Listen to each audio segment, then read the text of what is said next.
성도 여러분 안녕하십니까? 오늘은 빌립보서를 연구하겠습니다. 먼저 하나님 말씀 보기 전에 기도하겠습니다. 은혜로우신 아버지, 늘 저희들을 축복하시고 아들과 딸로 삼아주신 크신 은혜를 감사합니다. 하나님의 말씀을 공부하기를 원합니다. 히브리서 4장 12절 말씀대로 하나님의 말씀은 살았고 운동력이 있어 좌우에 날선 어떤 검보다도 예리하여 우리의 혼과 영과 관절과 골수를 찔러 쪼개기까지 한다 하셨사오니, 오늘 저희들이 공부하는 하나님의 말씀이 저희들의 모든 옛사람을 다 쪼개고 참으로 회개하게 하시며 새로운 사람 만들 수 있도록 축복하여 주시옵소서. 우리 구주 예수님의 이름으로 간절히 빕니다. 아멘. 먼저 빌립보서 1장 3절 말씀을 보시겠습니다. 3절부터 내가 너희를 생각할 때마다 나의 하나님께 감사하며 간구할 때마다 너희 무리를 위하여 기쁨으로 항상 간구하며 너희가 첫날부터 이제까지 복음을 위한 일에 참여하고 있기 때문이라. 너희 안에서 착한 일을 시작하신 이가 그리스도 예수의 날까지 이루실 줄을 우리는 확신하노라. 8절 봅시다. 내가 예수 그리스도의 심장으로 너희 무리를 얼마나 사모하는지 하나님이 내 증인이시니라. 여러분, 이 1장에 나오는 말씀만 보더라도 바울이 얼마나 빌립보 교회와 교인들을 사랑하는지 절절하게 우리가 느낄 수 있습니다. 예수 그리스도의 심장으로 사모한다고 했습니다. 왜 그렇게 빌립보 교인들과 바울이 깊은 관계가 있는가 하면, 이 빌립보 교회는 바울과 특별한 인연이 있는 교회입니다. 우리 지난번 사도행전 배울 때 공부를 하셨죠? 바울이 드로아에서 마케도냐 환상을 본 다음에 바다를 건너서 유럽으로 가서 첫 번째 만난 도시가 바로 빌립보라는 도시입니다. 유대인도 없어서 회당도 없었고 강가에 가서 안식일을 지키다가 세 가지 일이 벌어졌죠. 루디아를 만나서 전도하고 침례를 주었습니다. 유럽에서 첫 번째 침례자가 생겼습니다. 그리고 안식일 예배를 마치고 돌아오다가 귀신 들린 한 여자를, 점치는 여자를 고쳐 주었는데, 그게 두 번째 사건이죠. 그 여자는 너무나 기뻐했지만 그 여자를 통해서 돈을 벌었던 그 주인들은 아주 싫어해서 바울을 무고하고 고발해서 많이 때리게 하고 감옥에 가두도록 했습니다. 그리고 그날 밤에 바울과 실라가 찬송하고 기도할 때 큰 지진이 나고 옥문이 부서지고, 그 다음에 간수가 그날 밤에 구원을 받았습니다. 그래서 이분들이 바로 빌립보 교회를 세웠어요. 참 바울 때문에 하나님을 알게 되고 구원을 받은 기가 막힌 사람들입니다. 그러니 얼마나 바울을 사랑하겠습니까? 이분들이 바로 빌립보 교회의 교인들이 되었죠. 아마도 빌립보 교회가 바울의 옥바라지를 위해서 2년 동안 로마로 파견한 빌립보 교회 장로 에바브로 디도 장로는 아마도 그 간수였을 것이다 하고 저는 생각해 봅니다. 성경에는 나오지 않지만 간수 출신이니까 얼마나 죄인들의 사정을 잘 알겠습니까? 옥바라지 하기는 아주 적격이죠. 간수 출신이니까 또 감옥의 모든 그 시스템에 대해서 잘 알기 때문에 바울을 많이 도왔을 겁니다. 이 에바브로 디도가 로마에 와서 열심히 바울을 돌보다가 죽을 병에 걸렸어요. 건강을 잃어서. 그래서 큰 근심에 쌓이는데 바울과 또 빌립보 교인들이 크게 근심했는데 다행히 하나님의 은혜로 에바브로 디도가 나았습니다. 그러자 바울은 이제 에바브로 디도를 다시 빌립보 교회로 고향으로 돌려보내기로 결심했습니다. 건강도 약해졌고 하니까 이제 고향으로 돌아가는 게 좋겠다. 여기는 뭐 에바브로 디도 외에도 여러 사람이 있기 때문에. 그래서 에바브로 디도 장로가 빌립보 교회로 돌아가는 편에 사랑하는 교인들에게 감사 편지를 써서 보낸 것이 무엇인가 하면 바로 이 빌립보서입니다. 그러니까 여러분, 바울이 빌립보서를 쓴 목적과 내용이 무엇인지 짐작하시겠죠? 완전히 감사 편지입니다. 그리고 사랑하는 교인들한테 간절한 마음으로 권면한 것들입니다. 이렇게 살아라. 그것이 바로 빌립보서의 내용들입니다.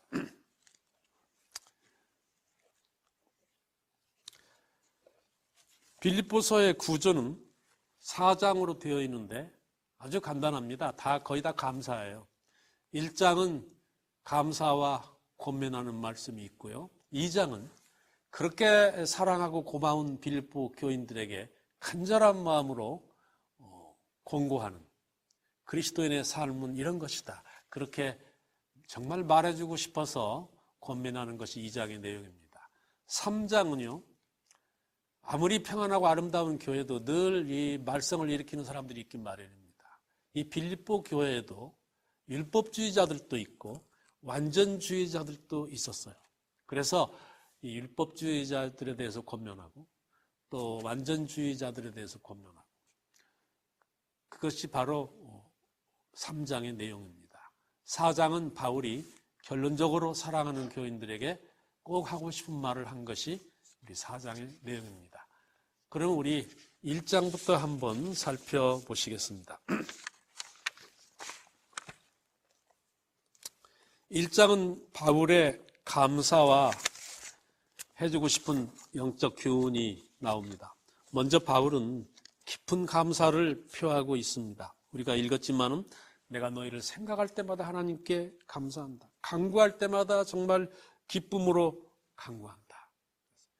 너희가 복음이 전파되는 첫날부터 이렇게 주의 일에 참여했다. 그러니까 빌립보 교인들은요, 믿음이 굳어지기도 전에 회심하고 교인이 된 즉시로 남을 돕고 또 바울의 복음 사업을 돕고 그런 아주 열성적이고 적극적인 교인이었습니다. 내가 예수 그리스도의 심장으로 이 빌립보 교인들을 사모한다. 바울의 간절한 마음을 알 수가 있습니다. 1장의 두 번째 부분에서는 12절서부터 먼저 보죠. 12절서부터 보면 내가 지금 감옥에 갇혀 있는데 내가 이렇게 감옥에 갇혀 있는 것을 너무 걱정하지 말아라. 내가 감옥에 갇혀 있고 고난을 당한 것이 오히려 그리스도의 복음을 전파하는 데 큰 도움이 되고 있다. 지금 바울이 그렇게 말하고 있습니다. 바울이 로마에 와서 감옥에 갇히긴 했지만은 아직 죄가 정해지지 않기 때문에 미결수이기 때문에 약간의 자유가 있었습니다. 그래서 사람들 만나는데 문제가 없었어요. 이게 로마의 법이 참 아주 좋은 법이죠. 그래서 많은 사람들이 바울을 만나고 그리스도인이 됐습니다. 복음 전파가 오히려 로마에서 복음 전파를 잘하게 됐죠. 그 중에 하나가 그 빌레몬 장로 집에서 도망친 노예 오네시모도 그렇게 해서 바울을 만나서 그리스도를 믿게 된 것입니다. 그러니까 바울이 위로하고 있는 겁니다. 지금 슬퍼하지 마시오. 내가 죽을지도 모르지만 내가 지금 감옥에 갇혀 있어서 이렇게 많은 복음을 전할 수 있기 때문에 순교한다 하더라도 그것이 더 많은 복음을 전할 수 있게 될 것입니다. 그렇게 말하고 20절에 보면은 내가 살든지 죽든지 그리스도께서 내 몸에서 존귀하게 되는 것, 그게 내 소원이다. 그렇게 말씀했습니다. 그러니까 바울은 로마의 감옥에서 재판을 받으면 어쩌면 죽을지도 모르죠. 순교도 각오하고 있었던 것 같습니다. 그래서 내가 살든지 죽든지 내가 감옥에 있든지 혹은 순교하든지 다 그것은 하나님께는 영광이 되고 복음은 전파되는 것이고 예수 그리스도 안에서 오히려 좋은 일이다. 지금 그렇게 위로를 하고 있는 것입니다. 근데 이 부분에서 난해절이 하나 있습니다. 거기 보면 살든지 죽든지 그리스도가 내 몸에서 존귀하게 되게 하려 한다. 이것은 우리가 이해할 수 있죠. 내가 지금 살아도 순교한다 하더라도 다 그리스도께서 존귀하게 된다면 좋은 것이다. 21절도 이해가 됩니다. 내게 사는 것이 그리스도니 죽는 것도 유익함이라. 이것도 이해가 되죠? 내가 살아있어서 이렇게 복음을 전파하는 것도 좋은 일이지만 순교하면 더 크게 복음이 전파될 것이니 그것도 좋은 일이다. 여기까지는 우리가 이해가 됩니다. 그런데 23절에 보면 차라리 세상을 떠나서 그리스도와 함께 있는 것이 훨씬 더 좋은 일이라 그렇게 하고 싶으나 그랬어요. 이것 때문에 이제 문제가 생깁니다. 많은 사람들이 봐라, 바울이 죽어서 죽자마자 천당에 가서 그리스도와 함께 있는 것이 훨씬 더 좋다고 하지 않았느냐. 그렇게 설명을 하는데 이것은 바울의 생각과는 전혀 다른 것입니다. 바울은 그의 서신에서 한 번도 사람이 죽으면 바로 천당에 간다고 말한 일이 없습니다. 오히려 사람은 죽으면 잠자는 것이고, 그래서 주께서 호령과 천사장이 나팔로 이 땅에 오실 때 주 안에서 잠자는 자들이 먼저 일어나고, 우리 살아남은 우리도 함께 변화될 것이다.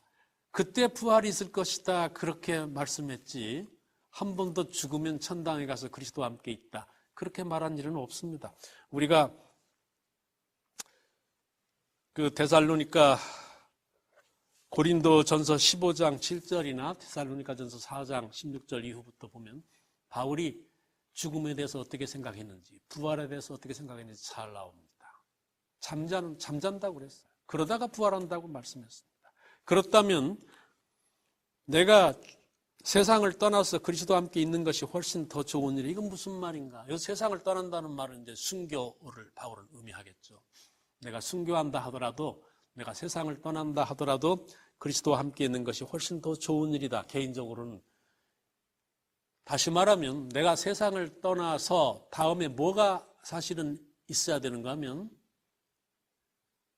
그리스도가 오셔서, 내가 세상을 떠나서 잠들고 있다가 그리스도가 오셔서 재림하셔서 그때 그리스도와 함께 있는 것이, 바울이 말한 원래 의도는 그것입니다. 여기에 사실은 가로치고 그리스도가 오셔서라는 말이 하나 더 들어가야 돼요. 그래서 그 주님과 함께 있는, 이것이 바울의 종말론입니다, 여러분. 바울은 절대 사람이 죽으면 영혼이 불멸해서 영혼이 천당 간다는 말은 한 일이 없어요. 그렇게 생각하면 여기에 난해절이 해결이 됩니다. 그 다음에 1장 27절서부터 바울은 오직 너희는 그리스도의 복음에 합당하게 생활하라 그랬습니다.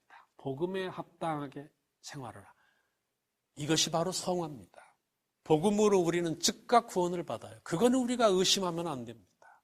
우리가 아무리 죄인이라도, 아무리 우리가 부족하더라도 우리가 하나님의 은혜, 그러니까 은혜죠. 그러니까 선물이죠. 그러니까 복음입니다. 즉각 구원을 받습니다. 그것은 우리가 의심을 하면 안 됩니다. 그렇지만 이제 복음으로 구원받은 사람은 그 복음에 합당하게 생활해야 합니다. 다시 말하면 하나님의 아들과 딸로서 합당하게, 하나님께 영광을 돌리게, 그렇게 살아야 되는 것이 이게 그리스도인의 삶입니다. 이것을 우리가 성화라고 부릅니다. 제가 누누이 말씀드렸지만 성화의 과정, 복음에 합당하게 살아가는 과정에는 고난이 있습니다. 여러분, 그리스도의 삶에는 항상 기쁨과 구원과 만족만 있다. 성경 그렇게 말하지 않습니다. 그리스도 하나님의 자녀에게도 고난이 있어요. 그래서 로마서 7장, 8장에 보면 성령께서 말할 수 없는 탄식으로 하나님의 자녀들을 위해서 간구하시는 것도 바로 그것 때문입니다. 왜 고난이 있는가? 제가 누누이 설명했습니다. 하나님의 자녀에게도 고난이 있는 이유는 옛사람이 우리를 끊임없이 괴롭히기 때문이고, 사단이 우는 사자처럼 우리를 공격하기 때문에 하나님의 자녀에게, 구원받은 백성에게도 고난이 있죠. 이 고난의 길을 걸어가는 것이 성화입니다. 복음에 합당하게 사는 것도 고난의 길일 수도 있죠. 그렇지만 이것은 그리스도인들이 당연히 그렇게 살아야 할 우리의 과정입니다. 성화의 과정. 그래서 그게 좁은 길입니다. 그 다음에 우리가 2장으로 들어가 볼까요? 2장은 1장에서 감사와 일반적인 권면을 한 바울은 이제 2장에서는 빌립보 교인들에게 사랑하는 사람들에게 아주 간곡하게 호소할 것들을 말하고 있습니다. 2장 12절에 보세요. 그러므로 나의 사랑하는 자들아, 그렇게 말했어요. 바울이 진심으로 사랑하는 자들입니다. 먼저 첫 번째, 무슨 간곡한 말들을 호소를 했는가? 2장 2절에서부터 4절까지 보면은 같은 사랑을 가지고 한 마음을 품어서 아무 일이든지 다툼이나 허용으로 하지 말고 오직 겸손한 마음으로 각각 자기보다 남을 낮게 여기라 그랬습니다. 마치 로마서 몇 장 생각이 납니까? 이 말씀이. 로마서 12장 생각이 납니다. 형제를 사랑하고 서로 우애하고 존경하기를 서로 먼저 하고, 우리 사랑하는 빌립보 교인들에게 간곡히 이렇게 호소하고 있습니다. 2장 5절은 두 번째로 유명한 말씀이죠. 너희 안에 이 마음을 품으라 곧 그리스도 예수의 마음이니. 참 아름다운 말씀입니다. 너희 안에 이 마음을 품어라. 이제 구원받은 백성은 하나님의 아들과 딸은 예수 그리스도의 마음을 품어라. 그렇게 호소했습니다.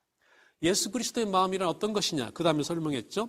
그는 근본 하나님의 본체시나 하나님과 동등됨을 취할 것으로 여기지 아니하시고 오히려 자기를 비워 종의 형체를 가지사 사람들과 같이 되셨고 사람의 모양으로 나타나사 자기를 낮추시고 죽기까지 복종하셨으니 그 십자가에 죽으심이라. 이런 겸비한 마음, 자기의 모든 것을 다 비우고 죽기까지 순종하는 마음, 자기의 모든 것을 다 내려놓고 주장할 수 있는 모든 기득권들을 다 버리고 죽기까지 순종하는 겸손한 마음, 이것이 예수 그리스도의 마음입니다. 우리가 그런 마음을 갖기가 어디 쉬운 일이겠습니까? 그렇지만은 주님께서 우리에게 모분을 보여주셨기 때문에, 그리고 우리에게 엄청난 특권과 구원과 영생을 주셨기 때문에 이제 우리가 뭘 더 부러워하겠습니까? 세상에 부러운 게 하나도 없죠. 하나님의 자녀는 부러운 게 없습니다. 이제 우리는 겸손하게 살아도 됩니다. 모든 것을 가졌어요. 영생을 가지고 하늘을 가진 사람은 더 이상 부러워할 게 없어요. 그러니까 이제는 낮아지는 것만 남았습니다. 낮아지고 겸비하고 나는 이미 영생을 받고 구원을 받았으니 이제는 뭐만 남았습니까? 다른 사람을 위해서 사는 것만 남았죠. 이것이 예수 그리스도의 마음이다. 바울은 그렇게 호소를 하고 있습니다. 만일 우리가 이런 예수 그리스도의 마음으로 산다면 우리 자신이 얼마나 달라지겠습니까? 우리 가정이 얼마나 달라지겠습니까? 이렇게 우리가 그리스도의 마음으로 산다면 우리 교회가 얼마나 아름다운 교회가 되겠습니까? 우리가 애쓰지 않아도 참으로 부흥하고 애쓰지 않아도 저절로 전도가 되는 그런 아름다운 교회가 될 겁니다. 이 바울이 그것을 잘 알기 때문에 빌립보 교인들에게 이렇게 간절히 호소하고 있는 것이죠. 세 번째로 2장 14절부터 15절까지 이렇게 보면은요, 모든 일을 원망과 시비가 없이 하고 14절에 15절 흠이 없고 순전하여 어그러지고 거스르는 세대 가운데서 하나님의 흠없는 자녀로 세상에서 그들 가운데 빛들로 나타나며 그랬습니다. 우리 그리스도인들은 어두운 세상의 빛들로 나타나야 되는 사람이죠. 우리가 하나하나 다 빛입니다. 그리스도의 사랑을 반사하는 빛이긴 하지만, 하나님의 은혜를 반사하는 빛이지만 다 어두운 세상의 빛으로 사는 사람들이 하나님의 자녀들입니다. 참 멋있지 않습니까? 어둠에 묻히지 않고 빛으로, 작은 빛이긴 하지만 빛으로 살아가는 게 얼마나 멋있고 아름다운 삶입니까? 최고의 삶이죠. 세상이 다 우리를 보고 있죠. 또 우주가 우리를 보고 있습니다. 세상이 감동할 만한 삶, 우주의 거민들이 감동을 받을 만한 그런 아름다운 삶, 그런 빛으로 산다는 것은 정말 멋있는 것입니다. 한번 살아볼 만한 삶이 아닙니까? 다니엘은 그렇게 살았어요. 다니엘은 바벨론으로 잡혀갔습니다. 그의 무수한 기도가 다 응답 안 된 것처럼 보이고 개처럼 잡혀서 바벨론으로 석 달 이상을 끌려갔지만 그런 비참한 가운데서도, 그런 어둠 속에서도 그는 빛처럼 살았어요. 그래서 사람들이 다니엘이 움직이는 것만 봐도, 다니엘이 살아가는 것만 봐도 하나님께서 살아계심이 여실하게 느껴졌습니다.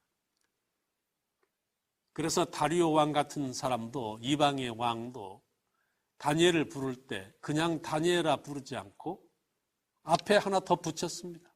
살아계신 하나님의 종 다니엘아. 그랬습니다. 다니엘과 그 세 친구들은 참으로 이방의 빛이었죠. 어두움의 속에서 빛나는 빛이었습니다. 멋있는 삶입니다.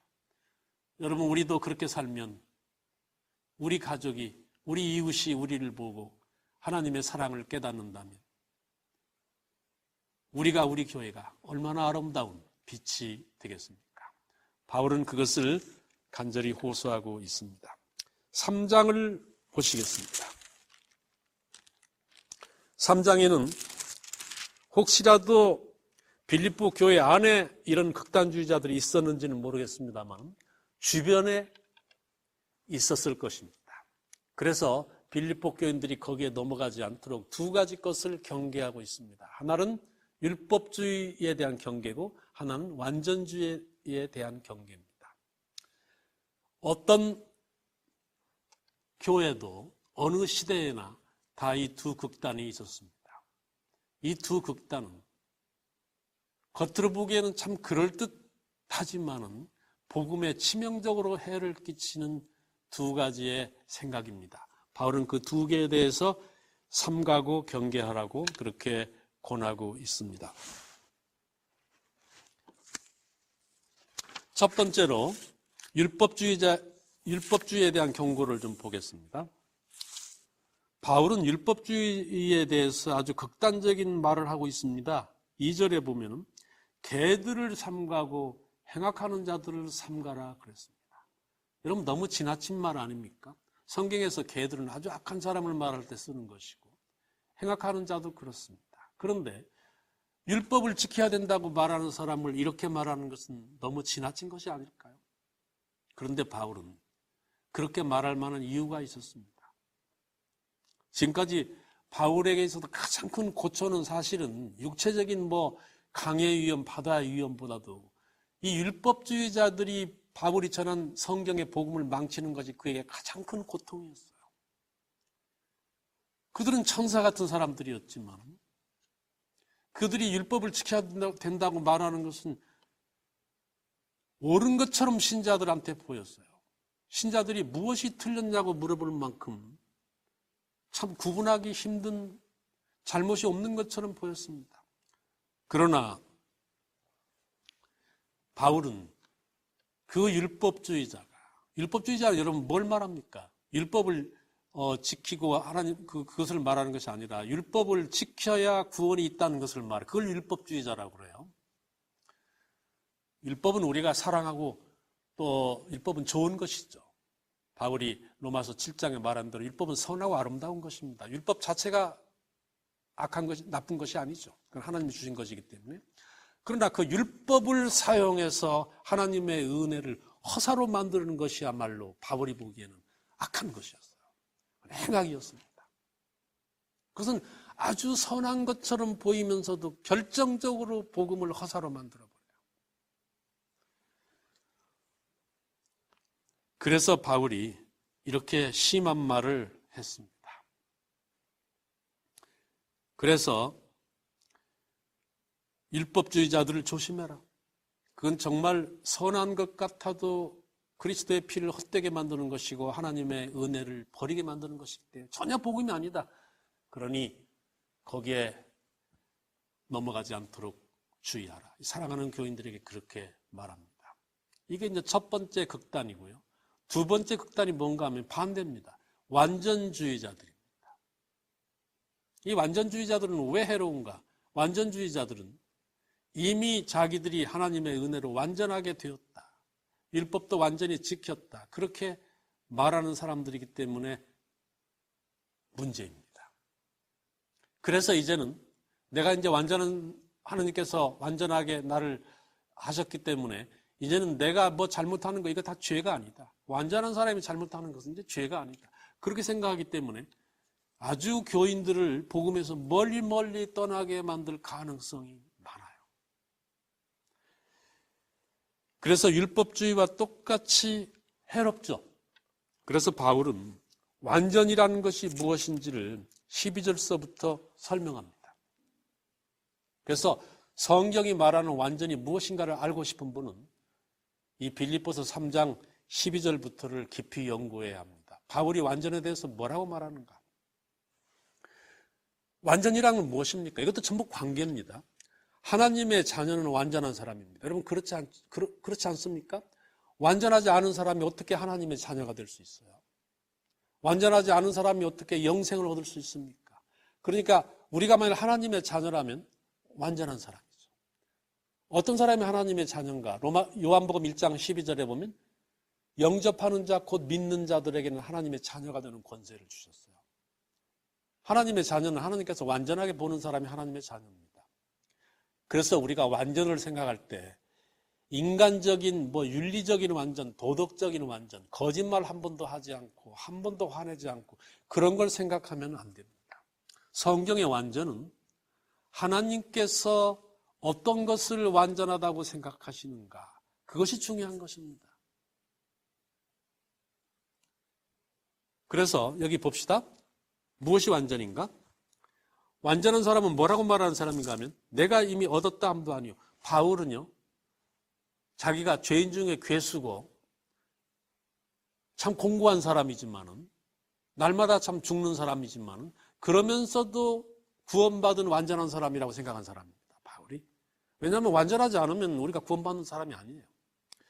그래서 그렇지만은 보세요.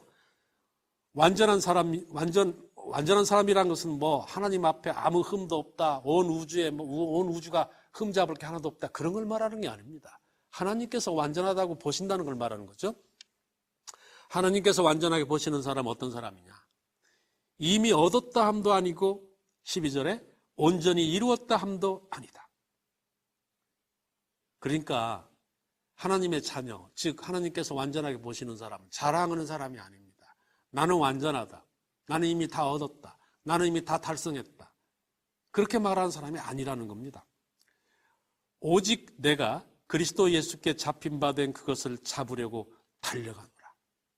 그러니까 목표를 향해서 그리스도의 장성한 분량을 향해서 달려가는 사람이 완전한 사람이지, 나는 이미 달성했다. 더 이상 할 것이 없다. 나는 완전하다. 내가 무슨 짓을 해도 죄가 아니다. 그렇게 말하는 사람이 완전한 사람이 아니라는 겁니다. 그런 사람은 완전주의자지, 하나님께서 완전하다고 영생을 주시겠다고 내 아들과 딸이라 그렇게 말씀하시는 사람이 아니다 그 말입니다. 달려가는 사람이다. 형제들아, 나는 아직 내가 잡은 줄로 여기지 아니하고 오직 한 일, 뒤에 있는 것은 잊어버리고 앞에 있는 것을 잡으려고 표대를 향하여 그리스도 예수 안에서 하나님이 위에서 부르신 부름의 상을 위하여 달려가노라. 그러니까 바울이 여기서 하나님께서 완전하게 보시는 사람은 어떤 사람이다 정의를 했습니다. 여러분 아십니까? 보셨습니까? 자랑하지 않고 단지 어떤 사람이에요? 뒤에 있는 것들, 많은 자기의 잘못들, 잘못 살아온 것들, 그런 것들 다 용서받고 다 잊어버리고, 그거 자꾸 생각하면 좌절되니까 용서받고, 앞에 있는 표대를 향해서 그리스도의 온전한 분량을 향해서 하나님께서 바라시는 것을 향해서 끊임없이 달려가는 사람입니다. 그 사람이 바로 하나님께서 완전하게 보는 사람입니다. 그러니까 완전의 정의가 뭡니까? 표대를 향해서 끊임없이 달려가는 사람입니다. 그리스도와의 관계 속에서 밖으로 뛰어나가지 않고 그 안에서 계속 자라나는 사람이에요. 여러분, 자라나는 사람이 완전한 사람입니다. 더 자라나면 지금은 불완전한가? 그렇지 않아요. 성경의 완전함이라는 관계의 완전이기 때문에 완전에서 완전으로 자라나는 것입니다. 마치 사과 같아요.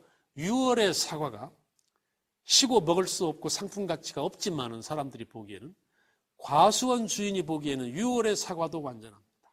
7월의 사과도 완전해요.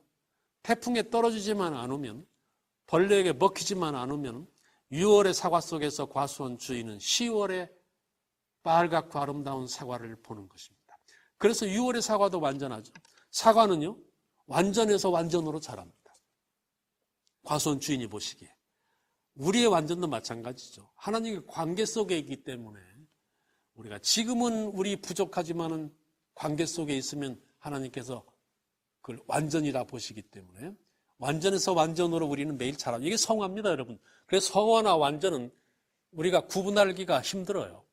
성화도 역시 끊임없이 싸우면서 완전에서 완전으로 가기 때문에 이 성화의 과정을 우리가 완전이라고 부를 수 있죠.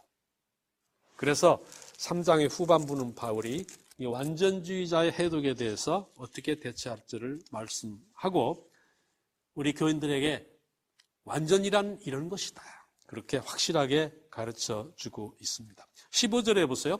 그러므로 우리 누구든지 우리 온전히 이룬 자들은, 이게 무슨 말입니까? 하나님 안에서 완전한 자들은 그 말이죠. 이렇게 생각할지니 만일 없던 일에 너희가 달리 생각하면 하나님이 이것도 너희에게 나타내시리라. 그러니까 여러분, 구원, 성화, 완전을 너무 분리해서 생각하지 마세요. 사실은 이건 동시에 있는 겁니다. 구원받은 사람이 완전하지 않을 수 있습니까? 인간적으로는 혹시 불완전할지 모르지만 하나님 보시기에 자녀로 삼아주셨는데 성화의 길을 가는 거, 구원받은 사람이 어떻게 성화의 길을 안 가겠습니까? 나는 구원받았다, 나는 끝이다, 이제 나는 더 이상 바랄 것이 없다. 그 사람은 참되게 구원받은 사람이 못 되겠죠. 구원받은 사람한테는 성화의 길이 있습니다. 이 성화의 길은 동시에 완전의 길이죠. 따라서 구원이나 성화나 완전이나 다 그리스도 안에서 하나입니다. 동시에 시작되고 동시에 진행되는 것이죠. 바울은 그것을 3장에서 분명히 하고 있습니다. 그 다음에 우리 4장으로 가보겠습니다. 4장은 이제 빌립보서의 마지막 장이죠. 결론적인 이제 권면이 나옵니다. 4장에서. 4장에서 바울은 편지를 마치면서 주 안에서 항상 기뻐하라고 그렇게 권고하고 있습니다. 4장 4절 유명한 절입니다. 주 안에서 항상 기뻐하라. 내가 다시 말하노니 기뻐하라. 너희 관용을 모든 사람에게 알게 하라. 주께서 가까우시니라. 아무것도 염려하지 말고 다만 모든 일에 기도와 간구로 너희 구할 것을 감사함으로 하나님께 아뢰라. 그리하면 모든 지각에 뛰어난 하나님의 평강이 그리스도 예수 안에서 너희 마음과 생각을 지키시리라. 그렇습니다. 그리스도인들은, 하나님의 자녀는 항상 기뻐하는 사람들입니다. 항상 감사하면 항상 기뻐하지 않을 수 없죠. 하나님께서 원하시는 삶입니다. 바울이 온갖 고초를 다 겪고 감옥에 있었으면서도 어쩌면 순교할지도 모르는 상황에서도 이렇게 항상 기뻐하라고 권면하고 있기 때문에 우리에게 더 큰 감동을 줍니다. 우리 대총회에 가면 여러분, 워싱턴 DC에 있는 대총회 사무실에 가면 현관 입구에 대형 그림이 하나 그려 있는데 화이트 부인과 천사가 또 어떤 한 부인이 셋이 아름다운 꽃밭을 걸어가는 장면을 그린 그림입니다. 여러분, 이 그림이 화이트 부인의 책 중에서 어느 책에 나오는 그림인지 아십니까? 어느 책에 나오는 장면인지? 여러분 혹시 읽으셨는지 기억나시는지 모르겠습니다. 정로의 계단에 나오는 장면입니다. 하루는 화이트 부인이 영국에 사는 어떤 부인한테 편지를 받았는데 그 부인이 죽고 싶다고 했어요. 그리스도인인데도 불구하고 화이트 부인이시여, 나는 하는 일마다 되는 게 없습니다. 나는 참 불행합니다. 죽고 싶습니다. 그래서 화이트 부인이 이 불행한 여자한테 무슨 말로 위로할까 생각을 하다가 잠이 들었는데 꿈을 꿨어요. 꿈속에서 아름다운 꽃밭을 화이트 부인과 그 편지를 보낸 여자와 천사가 걸어가고 있었는데 화이트 부인은 너무나 즐거워서 꽃의 향기를 맡으면서 하나님께 감사하고 기뻐하고 찬송하면서 그 길을 걸어갔는데 한참 가다 보니까 그 부인이 없어졌어요. 천사와 함께 찾아보니까 그 천사는 그 아름다운 꽃밭에서 꽃을 보고 즐거워하기는커녕 그 동산에 가시나무가 한 그루 있는데 그 가시나무 앞에 서서 그걸 꺾고 있어요. 가시나무를 꺾으니까 어떻게 됩니까? 찔려서 피가 나죠. 그러면서 왜 이렇게 아름다운 꽃밭에 가시나무가 있을까? 왜 가시나무를 여기에 두셨을까? 하나님께서 그렇게 탄식하면서 그걸 꺾고 있어요. 그때 천사가 그 부인한테 말했습니다. 부인이시여, 어디나 가시나무는 있는 법입니다. 가시나무를 떠나십시오. 가시나무를 꺾으면 피를 흘리기 마련입니다. 와이프인처럼 하나님께 해주신 아름다운 것들을 즐거워하십시오. 그렇게 말했어요. 그 장면을 화가가 그림으로 그려서 대청의 현관에 붙여놨습니다. 와이프인은 정말 불행 중에서도 항상 기뻐하라는 그런 삶을 살았습니다. 우리는 보통 와이프인이 행복하게 살았다고 생각을 하지만 한 여성으로, 여인으로서 보면 와이프인은 행복한 삶을 살지 못한 것 같습니다. 남편이 일찍 죽어서 34년이나 긴 세월을 과부로 살았습니다. 4명의 아들이 있었는데 그 중에서 2명이 죽었어요. 막내 아들 허버트는 난지 3개월 만에 죽었습니다. 그때의 슬픔이 자서전에 잘 나타나 있습니다. 큰아들 헨리는 16살 다 키워놓았는데 역시 병으로 죽었어요. 와이프인의 슬픔이 얼마나 컸겠습니까? 자서전에 보면 이 맏아들 헨리는, 큰아들 헨리는 노래를 잘했어요. 아침마다 가정을 찬송으로 따뜻하게 하던 아들인데 갔습니다. 그 자서전에 이제 우리 가수의 목소리, 가수라고 불렀어요, 별명을. 우리 가수의 목소리는 이제 우리 집에서 들을 수 없게 되었다. 아침마다 들리던 그 따뜻하고 아름다운 음성을, 찬송소리를 우리는 들을 수 없게 되었다. 어머니로서 얼마나 비통하겠습니까? 이런 불행을 당하면서도 그의 책 어느 페이지, 어느 절에도 단 한 번의 원망이나 불평도 그는 잊지 않았습니다. 잊지 않아요. 언제나 감사와 기쁨만 그의 모든 페이지마다 가득 찼습니다. 이것이 여러분 그리스도인 삶 아니겠습니까? 와이프인은 영원한 하늘을 바라보았을 겁니다. 그렇기 때문에 그의 모든 고통을 잊고 기뻐하고 감사하는 삶을 살았을 것입니다. 빌립보서 4장에서 하나님께서 말하고 싶으신 것도 그것이죠. 항상 기뻐하라. 아무것도 염려하지 말고 모든 것을 다 감사함으로 하나님께 아뢰라 그랬습니다. 절대 신앙입니다. 죽는 것까지도 아예 하나님께 맡겨버리고 감사하는, 기뻐하는 그런 신앙이죠. 그러면 하나님의 평강이 너희 마음을 지키시리라. 7절에 그렇게 말씀했죠. 4장 13절에 보면 13절 보기 전에 4장 8절서부터는 끝으로 형제들아 하면서 우리 성도들이 이 세상에서 무엇이든지 참되며 무엇에든지 경건하며 무엇에든지 옳으며 무엇에든지 청결하며 무엇에든지 사랑받을 만하며 무엇에든지 칭찬받을 만하며 이 마지막 시대의 성도들이 어떻게 살아가야 할지를 잘 권면해서 말해주고 있습니다. 4장 10절서부터 마지막 부분에 보면 바울의 간증이 나오는데요. 마지막으로 바울은 빈곤에 처하든지 풍부에 처하든지 어떤 형편에든지 내가 다 만족하며 감사하며 살기를 배웠다. 11절에 그렇게 말씀했고요. 13절에 내게 능력 주시는 자 안에서 내가 모든 것을 할 수 있다. 그랬습니다. 이 유명한 절이죠, 여러분. 우리 공부하는 학생방에 가면, 교회 다니는 학생방에 가면 자주 붙어 있는 글입니다. 내게 능력 주시는 자 안에서 내가 모든 걸 할 수 있다. 나는 할 수 없죠. 나는 약하죠. 내 결심은 무너지죠. 그러나 내게 능력 주시는 분이 그리스도니 그 안에서 나는 모든 것을 할 수 있다. 그래요. 여러분, 그래서 우리 그리스도 안에서 높은 꿈을 꿉시다.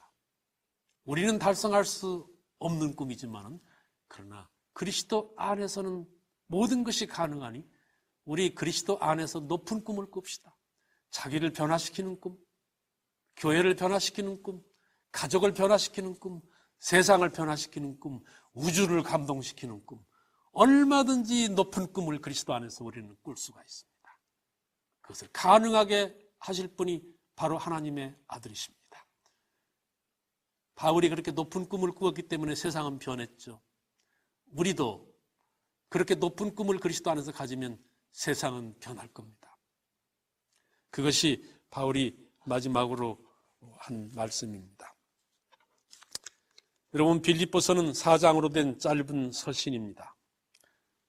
우리는 빌립보서에서 살아가는 교인들이 잘 되기를 바라는 바울의 간절한 마음, 간절한 기도를, 그리고 살아가는 교인들에게 보내는 마지막 권면들을 우리 빌립보서에서 읽고 깊은 감동을 받습니다. 성도는 이렇게 살아야 된다. 이 모든 아름다운 권면들이 저와 여러분에게 주시는 살아있는 권면들이 되어서 우리의 삶이 날마다 기쁘고 날마다 감사하고 날마다 승리하는, 그리고 세상이 우리를 볼 때 참으로 진실되고 아름다운 그런 아름다운 삶이 되시기를 간절히 바랍니다.